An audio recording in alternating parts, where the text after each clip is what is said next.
for joining me to discuss the 2024-2025 National Budget Speech delivered by South African Minister of Finance, Mr. Enoch Godongwana, on the 21st of February, 2024. My name is Iman Domingo, and I'm a master's student under the Faculty of Law at the University of Cape Town. Today, we will be unpacking the nitty-gritty of the National Budget Speech. I'm joined today by Mr. Ben Cronin. Please could you introduce yourself to our audience? Sure. I'm an academic in the law faculty, specializing in tax and fiscal law. Amazing. So just to start us off with, can you provide us with a brief overview of the significance of the National Budget Speech and its impact on the South African economic landscape? Sure. Well, I think you would struggle to find someone in South Africa that is not affected by the budget, whether it's in the form of taxes that we feel and suffer, or the spending side of government. And indeed, students, whether they're receiving NSFAS or it's just infrastructure at public institutions like UCT, would obviously see the direct results of that spending. Right.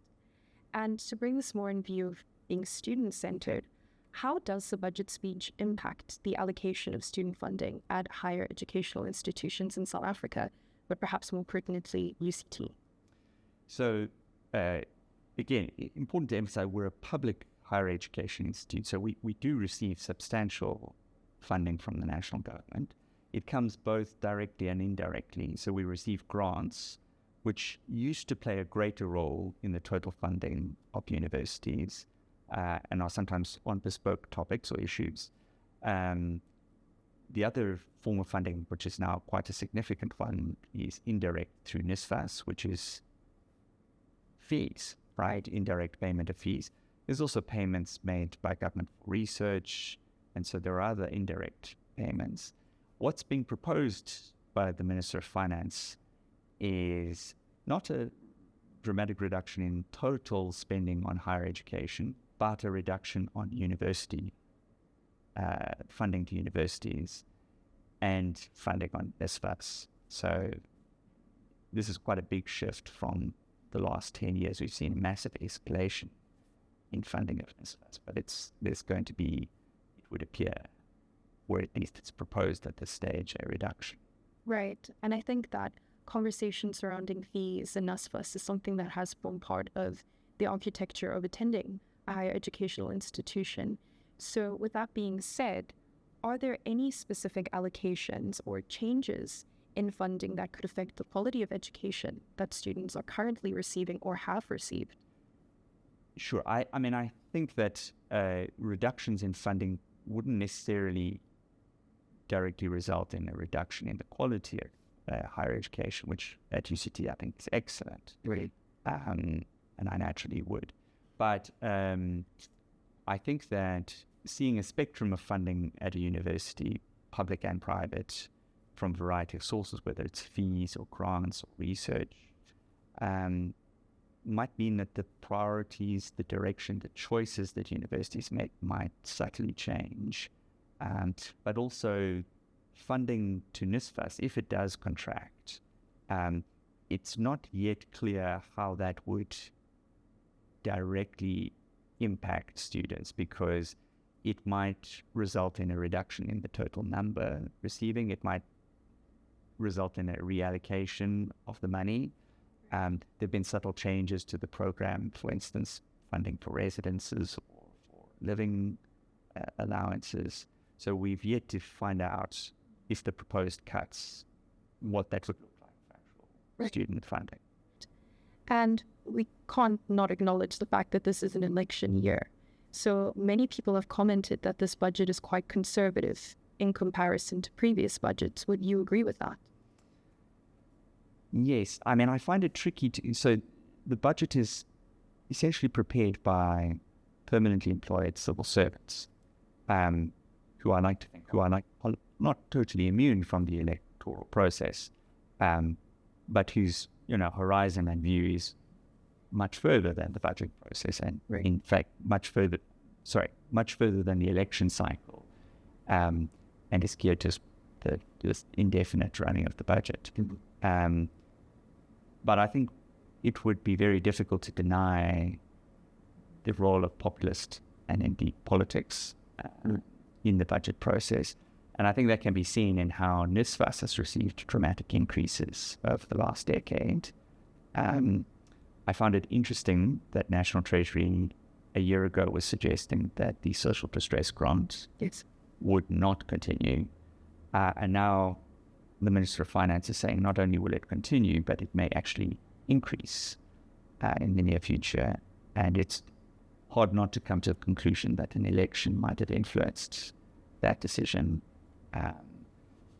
But I think that, in truth, electoral politics, or indeed politics at large, hasn't played a very substantial role in the way that the budget is formulated. And it relates to your earlier question, which is there is inadequate public participation. And so the true decision makers, the true policy decision makers of the budget in Parliament who are elected aren't necessarily being asked those questions directly.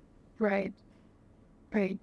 So in light of the budget priorities, do you believe that there's adequate government spending on higher educational institutions? Well, I'm going to give a very partial and very, I have strong vested interests as an employee at a university.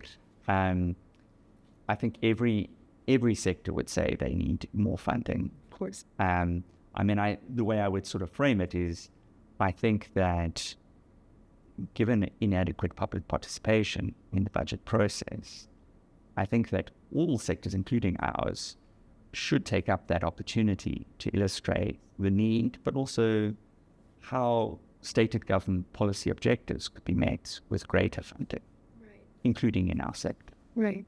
Well, is there any specific area at UCT at large where you think more funding should be attributed?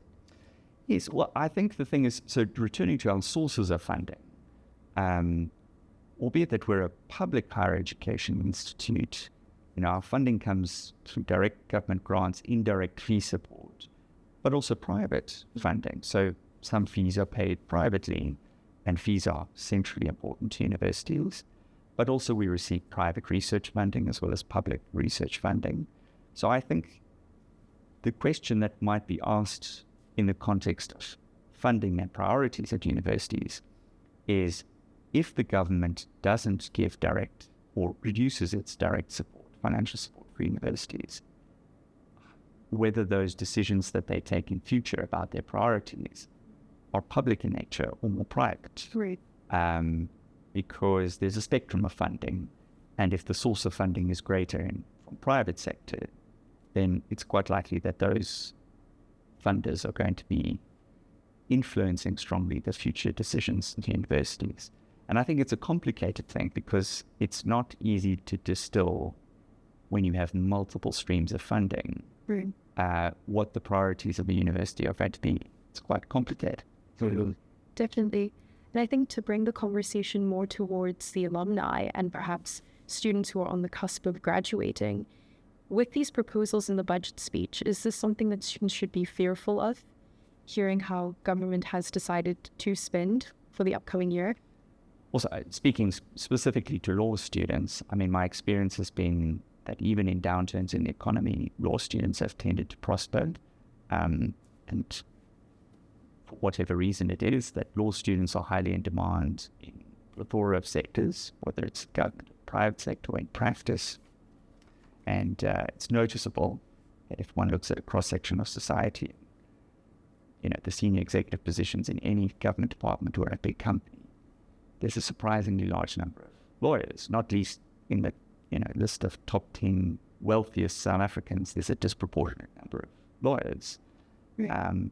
So in a strange way, we are slightly isolated, or not entirely, but marginally insulated from what I imagine would be substantial impacts on other sectors when the economy or government spending contracts. Right. Well, are there any initiatives or funding allocations aimed at bringing any skills gap or supporting professional development? So I think there are quite a few bespoke small initiatives, not quite on the scale or akin to what I understand in the accounting profession. There's a massive consolidated fund, but there are quite a few initiatives, yes. Great.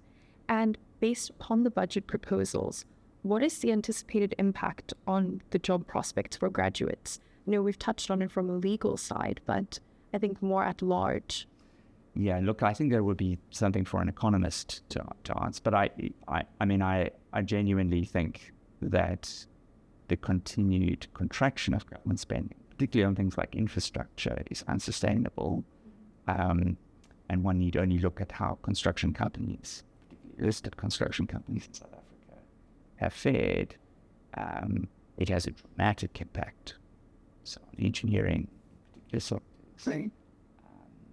So I imagine that, apropos your earlier question regarding democratic decision-making in the budget process, that if these sectors were given greater voice, budget decisions might change.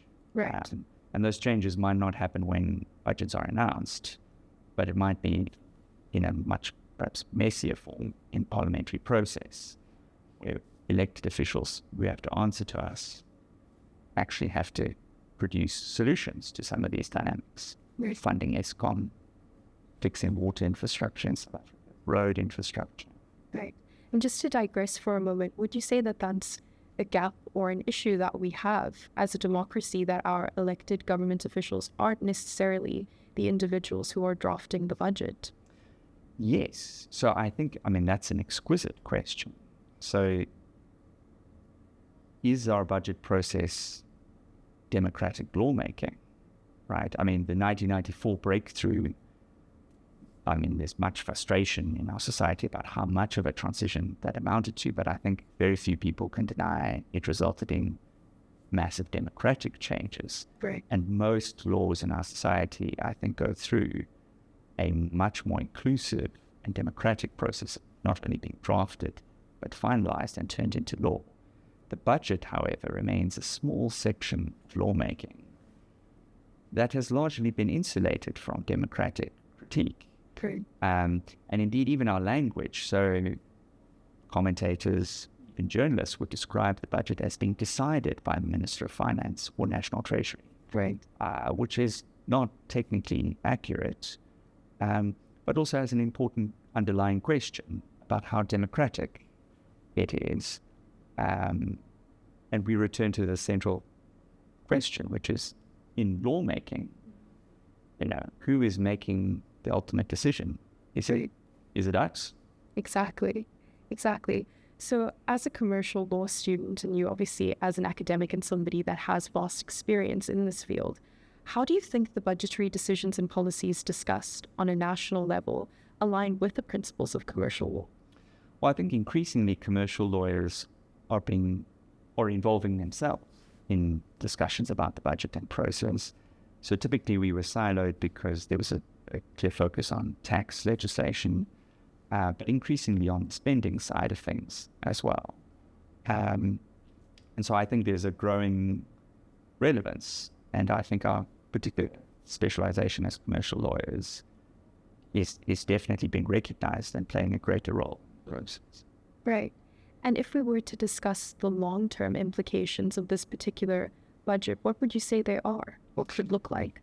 So if one looks at what the budget is and you were to sub-aggregate it, typically, and this is an arbitrary and perhaps just for historical reasons, the budget typically is a year, right? It sets out spending for the next year, and is broken up basically into three kinds of spending. So goods and services, spending on salaries, but then spending on capital and infrastructure.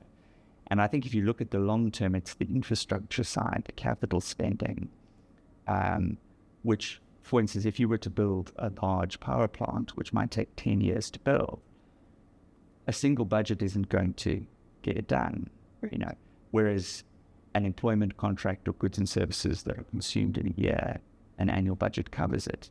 So this is an interesting gap in the budget process in South Africa, which is it isn't very long-term looking.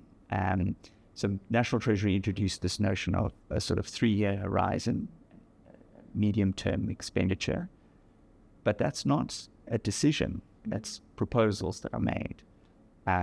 So this is an important, intriguing and unanswered question in our society: is how do you build a 10-year project? you might not fund it all the way. You might have a democratically elected government halfway that decides to stop funding with that particular infrastructure project. Right. So to look at it holistically, it's this matter of constructive government spending coupled together with constructive university spending. Right. And to separate them slightly in that public higher education institutes are largely funded by the national government, directly and indirectly, but they are separate accounting entities. And this most recent decision, proposed budget cut, might have the implication of higher education institutes sourcing funding from more funding from private sources. Right. So how can students and our alumni that's watching prepare for the potential shifts and changes in the future job market or the regulatory environment? I think this question, there are aspects to this question that are a little bit beyond my area of specialization. But I think, returning to an earlier question, the budget process, indeed even just following what the budget entails, I think is so centrally important for so many people in our society. And I think it's important to acknowledge that it will have dramatic impacts on our lives, and that's why we should participate in its determination. Right. And how can students and the alumni community support each other to ensure that the financial state of the country does not affect the quality of the education that students are receiving? So look, I think on the quality of education, I think even though the funding contraction will have complex and somewhat adverse implications for universities, I'm not sure that it would automatically translate into reduced quality of higher education, which I think is excellent at UCT, naturally. But again, I think the question we ask ourselves as a society, basic education, so at primary and high school level, is a democratic right. Right. Higher education is not. In many respects, it's actually a privilege. It's a privilege mitigated to some extent by NSFAS and by public funding, which ensures greater equal access than would otherwise be the case. But if public funding contracts, what has always in our constitutional framework been a privilege might increasingly become more so, in the sense that it really becomes more of a resource available to the wealthy in our society, and its internal decision-making might become increasingly focused on that. Right. But I think that would be a natural consequence of a shift in where the sources of funding for university are. And I think that that's a very real fear that people have, that higher education will become something for the elite and not as easily accessible. Yes, and it's complicated in our society because, and there's this reference to a missing middle, in the sense that NSFAS actually does not fund precarious middle-class students whose parents or breadwinners in their family earn more than the capped amount. Right. And therefore exposed to full fees, which are not insubstantial. But I think this is a policy question. So many of the questions you've asked leading up to this question, I think very neatly add up, because these are decisions we should take as a society. You know, the budget is a reflection surely of democratic lawmaking, or should be, and we should decide those things. It should, I think, preferably not left to capricious individual decision-making. Yeah. Right. So just to look at some questions that our alumni might have, do you feel that it is necessary for the UCT Alumni Relations Office to hold these conversations with industry experts? And if so, why? Well, I think, people think of universities as purely about teaching. Academics tend to think about it largely as about research. But a key component of a university, a public higher education institute, is to infuse itself in the society, right? And we're a public resource. And our idea is, unless we're engaging in openly questioning society, helping to open people's minds to different, ideas that are coming across, and I think it's absolutely essential to being a public higher education institute, and it's a core component of all of our jobs at a university. Not always well understood, but I think this is a critical enterprise. Right. And as a UCT alumnus yourself, what topics and conversations by fellow alumni would you like to hear more of? Well, I live in a very small sandbox above the budget process, but I would love to hear from other streams, particularly about where our society is transitioning to, because I think that there is some uncertainty about what South Africa will look like a decade, 2 decades from now.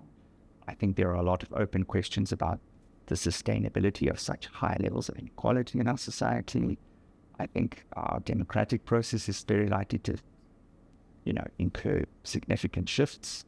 There's growing populism, xenophobia, a whole host of significant challenges in South Africa, and universities, I think, should be at the forefront of that. So I would be very interested to hear what colleagues in many other faculties have to say on those topics. Right. Well, it's brilliant. Is there any other final comments that you would like to make concerning the budget speech or...